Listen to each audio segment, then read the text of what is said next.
ପଞ୍ଚଦଶୋଧ୍ୟାୟ ନାରଦ ଉବାଚ ଏ 5 ବର୍ଷ ବନାଶ୍ରମ ସାର ସଂଗ୍ରହ ଯେବା ଧର୍ମ ପ୍ରାଣୀଙ୍କ ନିତ୍ୟ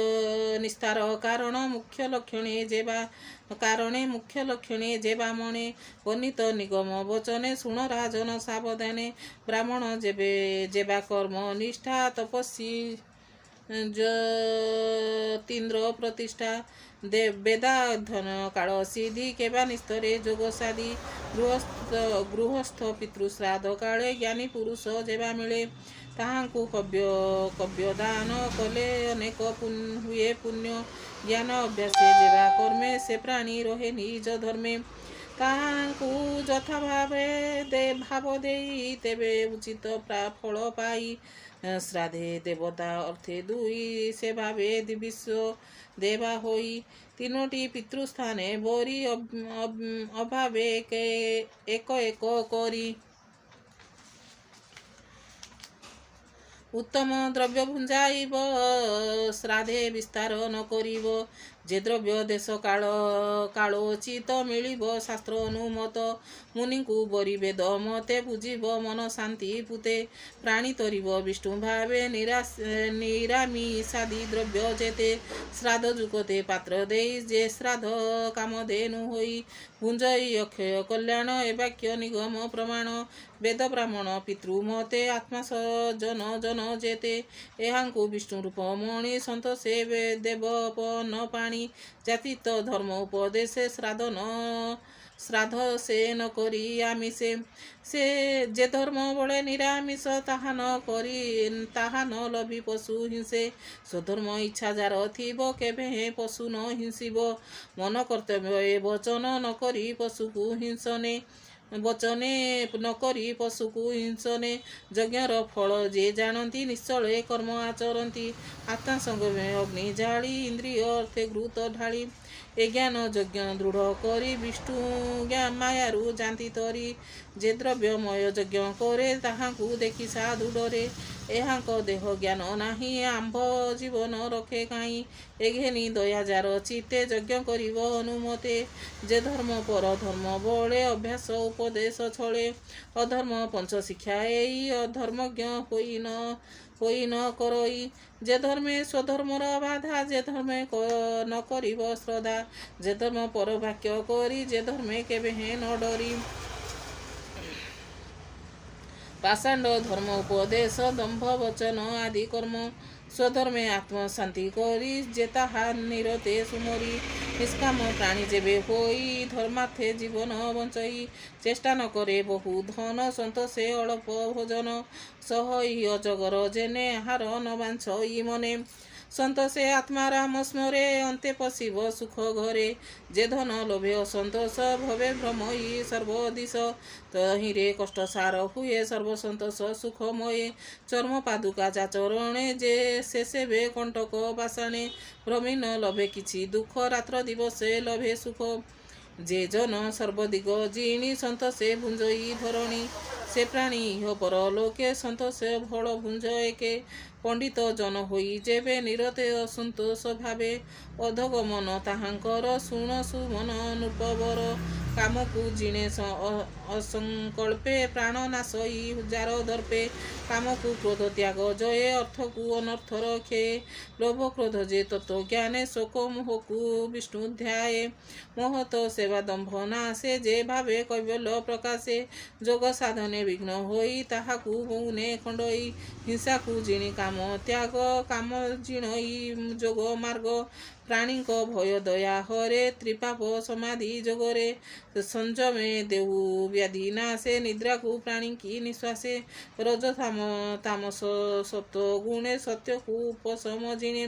ଗୁରୁ ସେବନ ମହା ଦୁଃଖେ ପ୍ରାଣୀ ତରନ୍ତି ଆତ୍ମା ସୁଖେ ଯେ ଗୁରୁ ଜ୍ଞାନ ଦେଇ ତାଙ୍କୁ ଯେ ମନୁଷ୍ୟ ମଣଇ ସେ ଯେବେ ଧର୍ମ କରେ ଦେହା ନ ଲଭେ ହସ୍ତ ସ୍ନାନ ପ୍ରାୟେ ଦେଖ ଏ ପ୍ରଭୁ ଚକ୍ରଧର ପ୍ରଧାନ ପୁରୁଷ ଈଶ୍ୱର ତାଙ୍କ ଚରଣେ ସେବା ଅର୍ଥେ କେହି ନୁହନ୍ତି ସମାରଥେ ତାହାଙ୍କୁ ନର ପ୍ରାୟ ମଣି ଅଧଗତି କି ଯାନ୍ତି ପ୍ରାଣୀ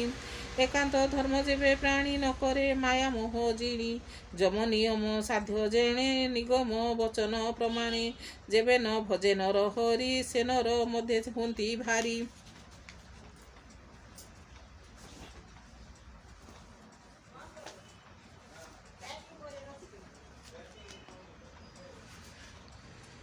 ବ୍ରତ କଳ୍ପନେ ଯେତେ ଅର୍ଥ ଯୋଗେ ନୁହନ୍ତି ସାମରଥ, ଏଣୁ ଇଚ୍ଛା ମତେ ଯେତେ ଅନର୍ଥ ଭଜନ୍ତି ସମସ୍ତେ।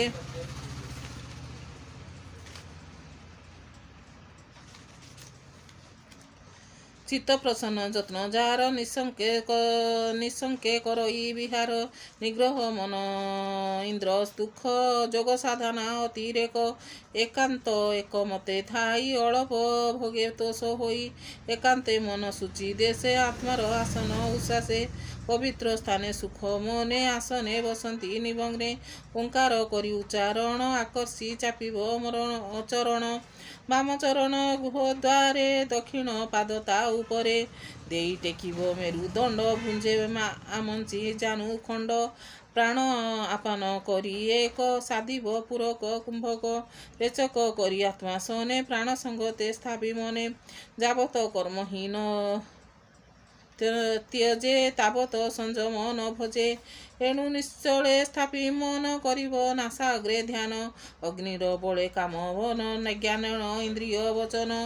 ତହିଁ ରଖିବ ମନ ଧରି ଯୋଗ ଅଭ୍ୟାସ ଧୀରେ କରି, ନିର୍ମଳ କରି ଚକ୍ଷୁ ଦ୍ୱାର କର୍ମ ସାଧିବ ନିରନ୍ତର, ଅଭ୍ୟାସ ବଳେ ଜିଣି ମନ ଅଳପ ଅଳପ ସାଧନ, ହେମନ୍ତ ସାଧି ନିରନ୍ତର ସୁଖ ମିଳିବ ମୁଖ୍ୟ ଦ୍ୱାର,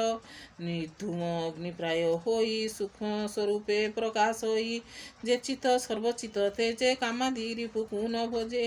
ସେ ଚିତ୍ତେ ମିଶେ ବ୍ରହ୍ମ ସୁଖ କେବେ ହେ ନ ପଡ଼ଇ ଦୁଃଖ,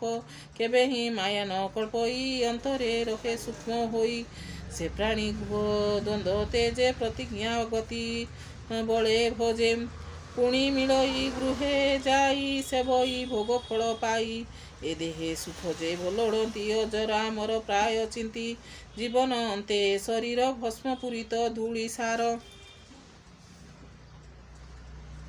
ଏହାଙ୍କୁ ସତ୍ୟ ପ୍ରାୟ ମଣି ଅଧର୍ମେ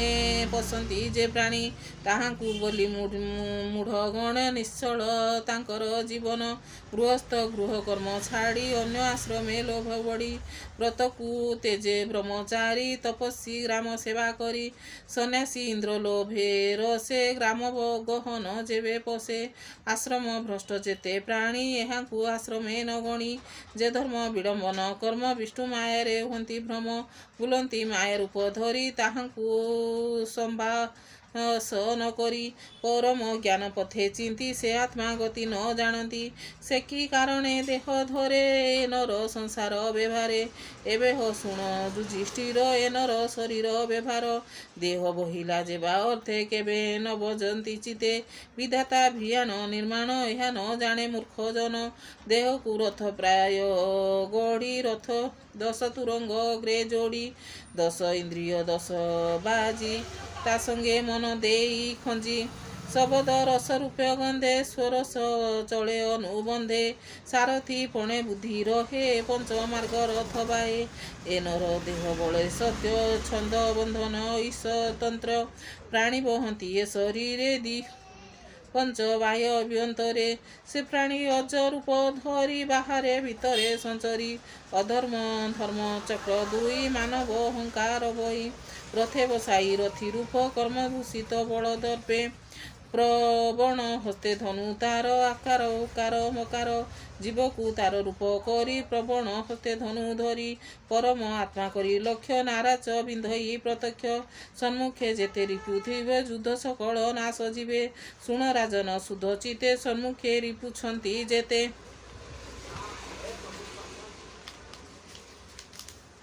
ଏ କାମ କ୍ରୋଧ ମୋହ ଶୋକ ଲୋଭ ସାହସ ବିବେକ ପ୍ରମାଦ ମାନ ଅପମାନ ସତ୍ୟ ମିଥ୍ୟା ହିଂସା ଜ୍ଞାନ ଲଜ୍ଜା ପ୍ରମାଦ ନିଦ୍ରା କ୍ଷୁଧା ଏତେ ଶତ୍ରୁର ଜହିଁ ବାଧା ତ୍ରିଗୁଣମୟୀ ଯେ ପ୍ରକୃତି ଆଦି ଯେତେ ରିପୁଛନ୍ତି ଏହାଙ୍କୁ ସମ୍ମୁଖେ ଆବୁରି ଯେ ଧରି ପାରେ ଯୁଦ୍ଧେ ମାରି ରଥକୁ ଆତ୍ମାବଶ କରି ଜ୍ଞାନ ଖଡ଼୍ଗେ ହସ୍ତେ ଧରି ସମ୍ମୁଖେ ଶତ୍ରୁ କରେ ଛେଦ ତେବେ ନିର୍ଭୟ ସୁଖାନନ୍ଦ ସୁଖେ ଭୁଞ୍ଜଇ ଯେ ସ୍ୱରାଜ ଆନନ୍ଦେ ଅଷ୍ଟ ଐଶ୍ୱର୍ଯ୍ୟ ଯେବେ ରଥ ତ୍ୟାଗ କରେ ନିଶ୍ଚଳ ରହେ ମଦ ଭରେ ଏ ରଥେ ରିପୁ ଯେ ନ ମାରେ ସେ କାହିଁ ଆତ୍ମା ସୁଖ ତରେ ଯେବେ ଅଳସ ରହେ ରଥେ ତାହାଙ୍କୁ ବେଢ଼ନ୍ତି ସମସ୍ତେ ଅସାଧ୍ୟ ଅଶ୍ୱତେ ଯେତେ ରଥେ ସାରଥି ବିମାନ ସହିତେ ଦୁର୍ଗମ ମାର୍ଗେ ରଥ ନିଅନ୍ତି ଶତ୍ରୁଙ୍କ ମଧ୍ୟରେ ପ୍ରବସନ୍ତି ସେ ଶତ୍ରୁ ଗଣେ ବଳ କରି ଅଶ୍ଵ ସାରଥି ଯୁଦ୍ଧେ ଧରି ସଂସାର କୂପ ଅନ୍ଧକାର ଯେ କ୍ଷେପନ୍ତି ମୃତ୍ୟୁ ଭୟଙ୍କର ପଡ଼େ ଅଜ୍ଞାନ ଦୁଃଖ ଘରେ ମନୁଷ୍ୟ ଜନ୍ମ ହୁଏ ଦୂରେ ପ୍ରଭୃତି ନିର୍ଭୂତି ଯେ ଧର୍ମ ସଂସାରେ ବୈଦିକ କର୍ମ ପ୍ରଭୃତି ପଥେ ସଞ୍ଚରନ୍ତି ନିର୍ଭୂତି ଅମୃତ ଭୁଜନ୍ତି যে দ্রব্যময় যজ্ঞ কাম শান্তিকে অগ্নিহোত নাম পূর্ণমী অমাবাস্যা আদি পশুয়ে চাতুর্মাসবাদী ভূত প্রহতি আদি যেতে প্রভৃতি ইষ্টপথ এতে উপপ্রসাদ যে ভবন এ আদি পূর্বর লক্ষণ বিপাকে দ্রব্য সুখ যেতে ধূপ রজনী অসাখ্যাতে দক্ষিণায়ন সোম বুধ পরশী ঔষধি বিরুদ্ধ ସେ ମନନ୍ତର ସମ୍ଭବ ଏ ପିତୃଦାନ ପୁଣ୍ୟ ଭାବ ଦେବଙ୍କ ରାତ୍ରି ଏ ଭୁଲାଇ ଶୁଣ ଦିବସ ଏବେ କହି ଏ ଅନୁରୂପେ ଏକ ଭବେ ଭ୍ରମନ୍ତି ଜୀବଲୋକ ପ୍ରଭୃତି ମାର୍ଗ ଏ ପ୍ରମାଣ ଏବେ ହୋ ଶୁଣ ଧର୍ମସୂତ ଏବେ ହୋ ଧର୍ମସୂତ ଶୁଣ ସମ୍ଭବୁ ମରଣ ପର୍ଯ୍ୟନ୍ତ ବିପ୍ର ସଂସାରେ ବେଦ ମତେ ସେ ବିପ୍ର ଜ୍ଞାନୀ ଯେବେ ହୁଏ ଯଜ୍ଞ କରଇ ନିଜ ଦେହେ ଇନ୍ଦ୍ରିୟ ଅର୍ଥ କଳ୍ପେ ହୋମ କରଇ ଜ୍ଞାନ ଦୀପେ ମନେ କରିବ ଇନ୍ଦ୍ରି ଲୀନ ବଚନେ ସଂହରିବ ମନ ବଚନ ସ୍ୱରେ ଲୀନ ଯା କରି ସ୍ୱରକୁ ଓଙ୍କାର ସଂହାରି ଓଙ୍କାର ବିନ୍ଦୁ ନାମ ଯାଇ ସେଇ ବିନ୍ଦୁକୁ ଯୋଗେ ଧ୍ୟାଇ ଜ୍ଞାନୀର ଅଟେ ଲକ୍ଷଣ ଯେ ପଥେ ଯିବ ତାହା ଶୁଣ ଅଗ୍ନି ଆଦିତ୍ୟ ପ୍ରାତଃ କାଳେ ପୂର୍ଣ୍ଣମା ପକ୍ଷ ଯେ ସୁକଳେ ଯେ ଅଗ୍ନି ମାର୍ଗ ଅନୁମାନ ଉତ୍ତରାୟଣ ଏହା ନାମ ବିଶ୍ୱ ତେଜସ ସାଧୁ ଲଏ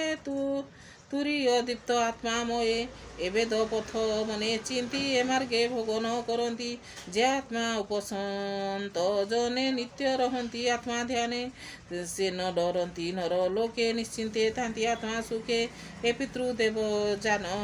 ପଥେ ଯେ ଜନ ଯାନ୍ତି ବେଦ ମତେ ପରମ ବ୍ରହ୍ମ ସେ ଲଭନ୍ତି ଜ୍ଞାନୀ ରହନ୍ତି ତା ଚିନ୍ତି ଆଦି ଅନ୍ତରେ ପ୍ରାଣୀଙ୍କର ଯେ ବ୍ୟାପୀ ବାହ୍ୟ ଅଭ୍ୟନ୍ତର ପର ତାର ଦେହେ ସ୍ୱଭାବେ ଜ୍ଞାନ ଅର୍ଥ ହୁଏ ବଚନ ଦୀପ ତମ ଜ୍ୟୋତି ଦୃଶ୍ୟ ଦୃଶ୍ୟ ତାର ରତି ଗତି ଯେ ତାକୁ ଯେମନ୍ତ ଚିହ୍ନନ୍ତି ଅଭ୍ୟାସ ମାତ୍ରେ ସେ ଦେଖନ୍ତି ଭାବ ପ୍ରମାଣ ବଶ ହୁଏ ଦର୍ପଣେ ପ୍ରତିବିମ୍ବ ପ୍ରାୟ ଧୈର୍ଯ୍ୟ ନୁହେଁ କଦାଚିତ ଏଭାବେ ଘଟିବ କେମନ୍ତ ଏଣୁ ନିଶ୍ଚଳ ବୃତ୍ତି ଚିତେ ଯେ ତାକୁ ଚିନ୍ତେ ଅବିରତେ ଏ ଭୂମି ଆଦି ପଞ୍ଚଭୂତେ ଯେ ସେ ରହେ ବାହ୍ୟ ଅନ୍ତର୍ଗତେ ତାହା ନ ପାଇ ଏକେ ସେ ତାରତମ୍ୟ ଆଦି ରେକେ ଯବନ ସମୂହ ଲତା ଯେନେ ଜାଣିଲେ ନିଜ କର୍ମ ତେନେ ବିଚାର ରହେ କମୂଳେ ଅନ୍ୟତ୍ର ନ ଲାଗେ ନିଶ୍ଚଳେ ତାହାର ଆଦିନ୍ତ ନ ଜାଣି ଏହି ପ୍ରକାରେ ଭ୍ରମେ ପ୍ରାଣୀ ସ୍ୱପ୍ନେ ଜାଗ୍ରତ ନିଦ୍ରା ଗତେ ବିଧି ନିଷେଧ ସେହି ମତେ ଶରୀର ବହି ଏ ଜଗତେ ଯେ କର୍ମ କରେ ବେଦ ମତେ ହରି ବିଷୟ ସମର୍ପିଲେ ବିଷ୍ଣୁ ମାୟା ତରେ ଭଲେ ଶରୀର ଦ୍ୱାରା ପୁତ୍ର ଆଦି ଅନ୍ୟ ବାନ୍ଧବେ ସେ ସମ୍ପାଦି ଏହାର ଅର୍ଥେ ଆତ୍ମା ଦୁଃଖୀ ସେ କାହିଁ ଭବ ମଧ୍ୟ ସୁଖୀ ଏ ଆଦି ବେଦ ବାକ୍ୟ ଯେତେ ଗୃହେ ନ ସାଧେ ଅବିରତେ ପୃଷ୍ଠେ ନ କଲେ ସମର୍ପଣ ତାର ଜୀବନ କାରଣ ଦେଖତୁ ଗୃହ ମଧ୍ୟ ଥାଇ ସଙ୍ଗତେ ଘେନି ଚାରି ଭାଇ ରାଜ୍ୟ ବିଘନେ ବନ ଦେଶେ ଯେତେ ଭ୍ରମିଲୁ ବନବାସେ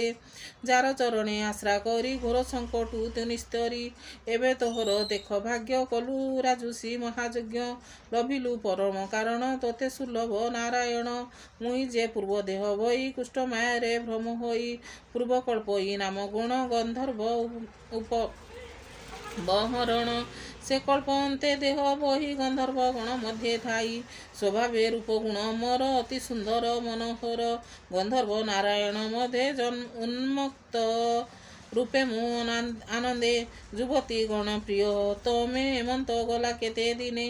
ଏକ ଦିବସେ ଦେବଗଣ ସମସ୍ତେ ମିଳି ପୁଷ୍ପ ବନେ ବ୍ରହ୍ମା ଶଙ୍କର ଆଦି ବସି ହରି ଗାୟନ ରସେ ରସି ଗନ୍ଧର୍ବ ଗଣେ ଜଣାଇଲେ ମୁହିଁ ଯେ ଥିଲି ତାଙ୍କ ତୁଲେ ଯୁବତୀ ଜନ ମଧ୍ୟେ ଥାଇ ଆନନ୍ଦେ ବୀଣା ବାଦ୍ୟ ବାଇ ଆବୃତ ପସରା ବୃତେ ହସ୍ତେ ନିବେଶୀ ତାଙ୍କ କନ୍ଧେ ନୃତ୍ୟ ମୁଁ କଲି ନାନା ମତେ ଦେଖିଣ ବ୍ରହ୍ମାକୁ ପଚିତେ ଦେବ ହେଳନ କାର୍ଯ୍ୟ ଦେଖି କୋପେ ଅରୁଣ କଲେ ଆଖି ବ୍ରହ୍ମାଙ୍କ ସାପ କୋପା ନଳେ ପଡ଼ିଲି ଅବନୀ ମଣ୍ଡଳେ ଲଭିଲି ଦାସୀ ଗର୍ଭେ ଜନ୍ମ ତେଣୁ ମୋ ଥିଲା ଶୁଭ କର୍ମ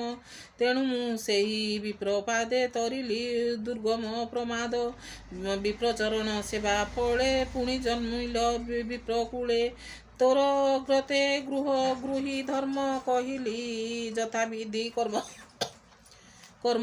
ଏହା ଶୁଣନ୍ତେ ପାପ ହରେ ଯେ ଗୃହ ଧର୍ମ ତାର ତରେ ତୁ ବଡ଼ ଲୋକ ଭାଗ୍ୟବନ୍ତ ତେଣୁ ତ ବାନ୍ଧବ ଅନନ୍ତ ତୋହରି ଗୃହେ ନର ହରି ବସଇ ନର ରୂପ ଧରି ସେ ହରି ବ୍ରହ୍ମ ନିରଞ୍ଜନ ଧ୍ୟାନେ ନ ପାନ୍ତି ମୁନିଜନ